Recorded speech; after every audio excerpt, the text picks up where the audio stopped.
Você pode pensar que esta é apenas mais uma história de guerra. Não é.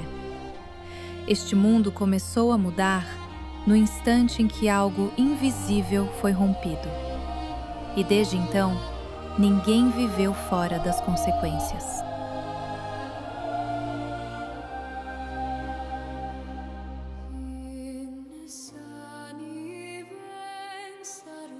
Antes dos impérios, antes dos reis, existiam forças que não pediam permissão. Elas moldavam o mundo em silêncio.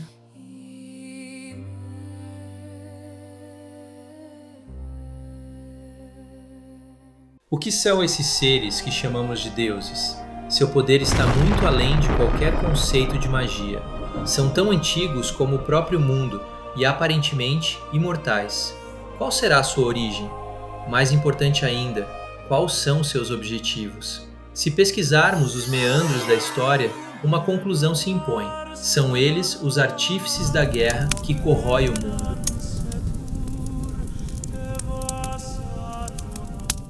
Um deus como Dinaer não via o tempo de forma linear. Ele tinha uma percepção sobrenatural da voz do mundo, a partir da qual conseguia discernir tendências e futuros possíveis, prevendo fatos que ainda estavam para acontecer.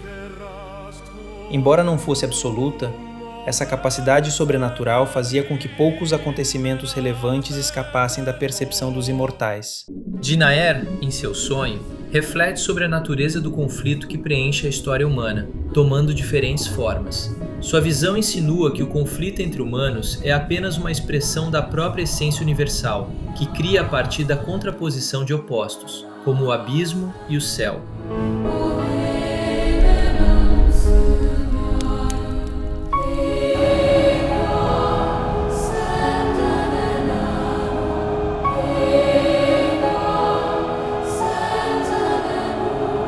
Dinaer é uma figura controversa. Para a Irmandade Axim, ele é o deus do céu, aquele que guia a humanidade em direção às dádivas sagradas. Para os Guardiões do Mundo, ele é conhecido como o Inominável, um demônio que tenta lançar os mundos gêmeos no abismo da perdição. Na mitologia Norgam, era chamado de Eioa, o mensageiro das estrelas. Criado pela deusa Onerab para proteger os seres mortais da fúria de Axaiod, o Senhor do Poder, trairia sua criadora num dos eventos mais relevantes e enigmáticos da história. Dizem as lendas que quando Yaneroa caiu, algo dentro do deus conhecido como o Observador se quebrou. Fogo e sangue foi marcado, meu destino foi selado.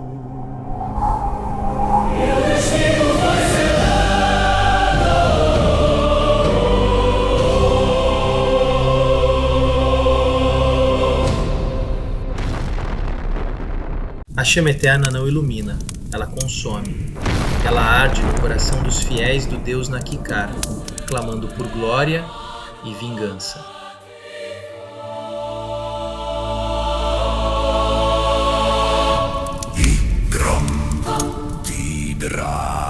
Seredune,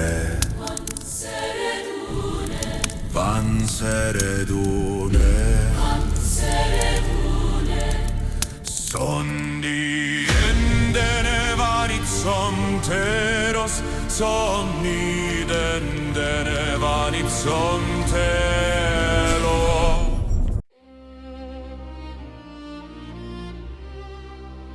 Quando o invisível começou a se mover, surgiram vozes que ousaram chamar isso de destino.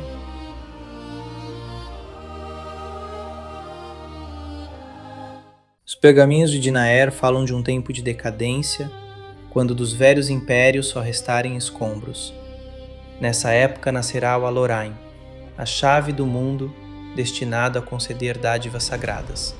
O que seriam essas dádivas? Nem os sábios conseguem discernir. Os pergaminhos insinuam que haveria gradual fusão de um poder ancestral há muito aprisionado com a própria humanidade. Somos totalmente livres? Ou será que existe um destino para cada pessoa, um caminho natural do qual é difícil escapar? O Alorain tem uma missão e um propósito, Desígnios poderosos o impulsionam para um único fim: a libertação de um poder há muito aprisionado. Em que medida ele conseguiria, se assim decidisse, desafiar seu destino?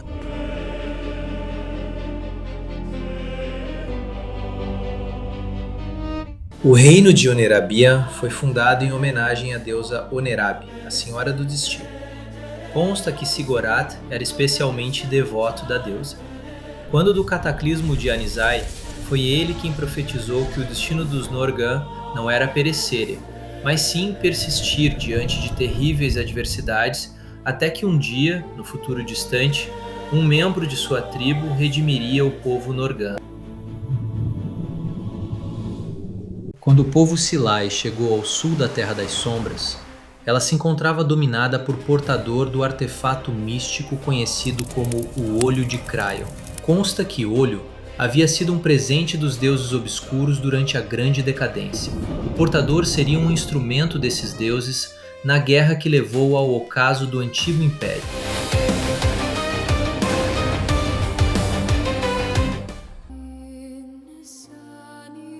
O mundo não treme sem motivo. Cada ruína carrega a marca de algo que foi libertado cedo demais.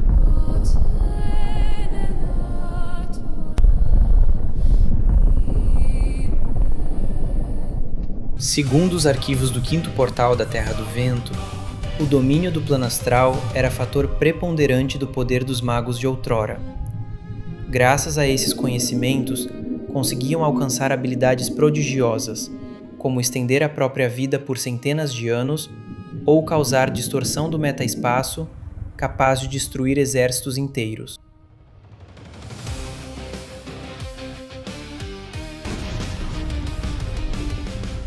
A magia das sombras era a escola de artes místicas praticada pelo povo Norgan, em especial pela tribo de Sigurá. Ao contrário da magia elemental, praticada na Terra do Vento, a magia das sombras tinha um único princípio: o conhecimento arcano de que no nível mais fundamental não existe diferença entre partícula e onda. Assim, enquanto na magia elemental o mago podia se tornar invisível, enganando a mente de seus inimigos, os magos das sombras ocultavam suas presenças abafando ondas sonoras e redirecionando raios de luz. O terror de Atar é um dos feitiços mais terríveis da magia das sombras por devorar a consciência da vítima, prendendo-a num estado de eterna perplexidade. Consumido por ilusões surgidas do inconsciente, a vítima é envolvida em um pesadelo interminável. Consta que Atar no Silai, o imperador que iniciou a Guerra da Grande Aliança, pereceu após ser afetado por essa magia, daí seu nome. As origens do artefato místico conhecido como Olho de Cryon perdem-se nas brumas da história. Sabe-se que Alios de Tar, um magistrado do Antigo Império, foi um de seus portadores. Centenas de anos mais tarde, o artefato ressurgiria nas mãos do ser do qual retira seu nome, que governou a Terra das Sombras antes da ascensão de Larcon. Antigos manuscritos afirmam que o artefato conferia consideráveis poderes místicos, ao mesmo tempo que expunha seus portadores a terríveis tendências caóticas que os levavam mais cedo ou mais tarde à loucura e à morte. As lendas falam que em tempos remotos, as terras imortais foram destruídas em um grande cataclismo, obrigando os deuses sobreviventes a fugir para o mundo mortal.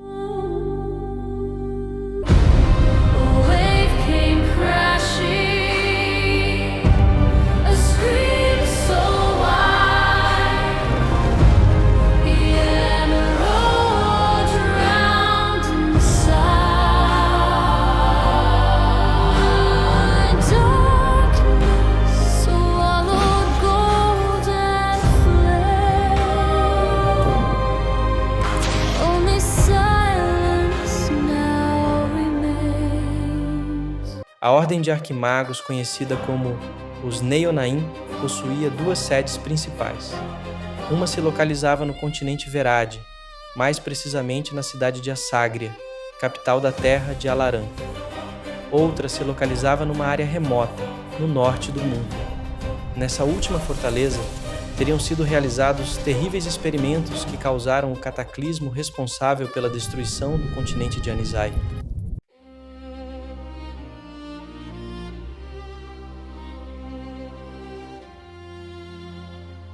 E ainda assim, mesmo sob a sombra de cataclismos, povos floresceram. Cada terra guardou sua memória, cada memória uma cicatriz.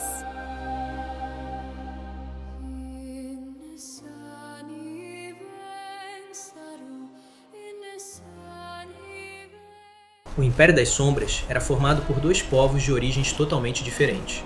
Os Silai, que haviam partido do continente rodoano guiados pelo mítico Liuron, os Norgan, da tribo de Siggorath, nativos do continente perdido de Anizai, supostamente destruído em um grande cataclismo. O Conselho de Scaelos garantiu a igualdade jurídica entre nobres de ambas as estirpes, favorecendo a unidade e a prosperidade do Império.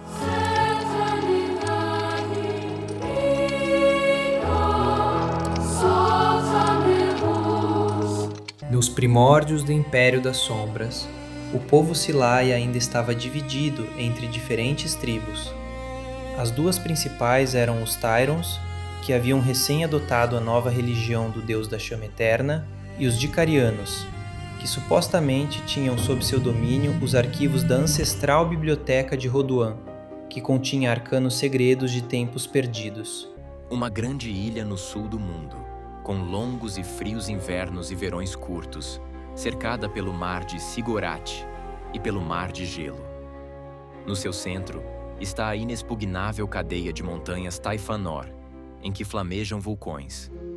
No ano de 1945 PI, a ilha era controlada pelo Império das Sombras e dividida em 6 províncias. A Terra do Fogo, a região mais rica por suas fazendas e minas de metais preciosos. A Terra dos Heróis, domínio ancestral do povo Tairon. A Terra da Pedra, rica em minas de ouro. A Terra do Vento, região montanhosa, sede da Academia de Artes Místicas. A Terra do Aço, ancestral lar dos Dicarianos, de vastas fazendas. E a Terra da Água, onde se encontrava a importante cidade portuária de Lor Zainan. No extremo sul da grande ilha estava Nakikaron, capital do Império e maior cidade do mundo conhecido. Nakikaron, a capital da ilha Zainikia, era a maior cidade do mundo conhecido. Talvez pudesse ser rivalizada por Trollnak, no continente do norte, mas mesmo essa cidade não tinha população comparável, nem possuía sob seu controle direto tão vasto território.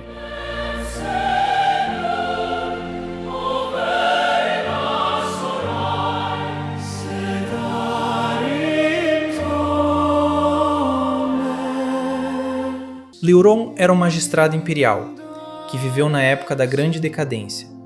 Ele pertencia à Ordem dos Neonain, que eram os grandes arquimagos daquela época.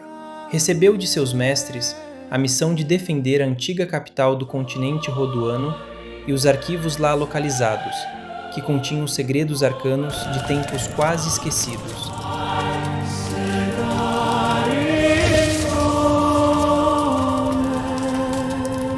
O príncipe Tilron, durante sua infância, teve contato com muitos Nogan.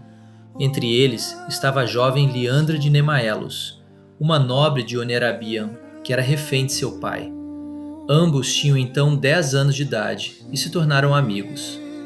Dela aprendeu muitas coisas sobre a cultura e as tradições do povo Nogan.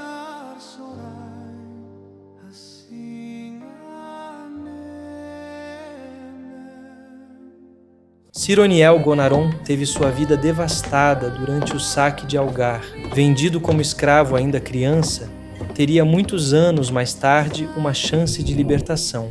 Seria, porém, obrigado a enfrentar um adversário muito ardiloso, um traidor de sua raça, que enriqueceu com a venda de seu próprio povo escravizado, Zairon Genor. O inesperado resultado desse confronto definiria seu futuro. Zairon Genor teve uma infância repleta de dificuldades. Seu pai havia perdido tudo quando foi exilado de sua cidade natal. Curiosamente, A roda do destino deu muitas voltas desde então, e ele, ainda jovem, havia se tornado o senhor da mais poderosa província do Império. Essa nova situação o havia lançado num mundo de intrigas e disputas políticas. Conseguiria fazer frente a essa nova realidade? Yasmin de Fanor e Norgat é a filha de Fairon Norgat, o imperador que enfrentou os Aeron-Genor durante a Guerra Civil. Embora Fairon tenha sido considerado implacável e sanguinário, Yasmin tem dele as melhores memórias. Ele próprio disse em certa ocasião, olhando para sua filha pequena: Vencerei a todos, em nome do futuro dela.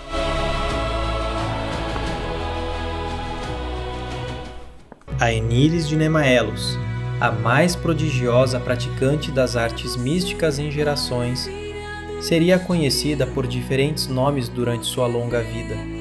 Seu objetivo último era a redenção do povo Norgam, para o que teria que se defrontar, mais cedo ou mais tarde, com o poder dos imortais e com a tendência de destruição enraizada na história dos mundos gêmeos. A redescoberta dos arquivos roduanos e o seu estudo sistematizado abriria muitas possibilidades. Laikar Oroin lideraria uma equipe de estudiosos que buscaria combinar os conhecimentos de tempos antigos com os avanços daquela era que se iniciava. Entre eles estava Télimos de Normaki, um sábio que na juventude descobrira grandes segredos em uma jornada a terras inóspitas, onde se encontravam as ruínas da velha Verones. A Guerra das Sombras é um conflito que permeia toda a história dos mundos gêmeos, mas que quase ninguém percebe que existe. Apenas os sábios da Irmandade e, em certa medida, seus inimigos, os guardiões do mundo, preservam as memórias de tempos esquecidos. Por milhares de anos, o conflito desapareceu nas brumas da história, como uma semente que espera o momento oportuno para germinar. O Alorain é essa semente, o arauto que expõe a realidade da Guerra das Sombras, em torno da qual orbitam forças mortais e divinas. Muito obrigado por assistir o vídeo de hoje, mas este é apenas o início. O restante da verdade está escondido na Guerra das Sombras.